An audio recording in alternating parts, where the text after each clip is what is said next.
I've got lucky today. I got lucky today. The news of her winning the lottery made her ecstatic.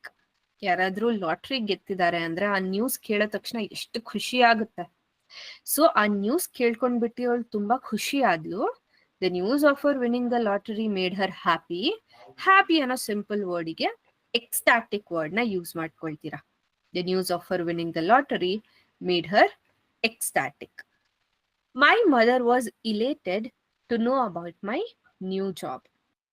ನಮ್ಮಮ್ಮಂಗೆ ನನ್ನ ಹೊಸ job ಅಂತ ಹೇಳುವಾಗ ನನ್ನ ಹೊಸ job ಬಗ್ಗೆ ಕೇಳ್ಕೊಳ್ಳುವಾಗ ತುಂಬಾ ಖುಷಿ ಆಯ್ತು, ತುಂಬಾ ಖುಷಿ ಪಡ್ಕೊಂಡ್ರು. My mother was happy. Happy ಬದಲಿಗೆ ಇಲೇಟೆಡ್ ವರ್ಡ್ ಯೂಸ್ ಮಾಡ್ತೀರಾ. My mother was elated. He was delighted to receive the award. Award ಪಡ್ಕೊಳ್ಳೋಕೆ ಅವ್ನು ತುಂಬಾ ಖುಷಿಯಾಗಿದ್ದ. ಡಿಲೈಟೆಡ್ ಬದಲಿಗೆ ಹ್ಯಾಪಿ ಬದಲಿಗೆ ಡಿಲೈಟೆಡ್ ವರ್ಡ್ ಯೂಸ್ ಮಾಡ್ತೀರಾ.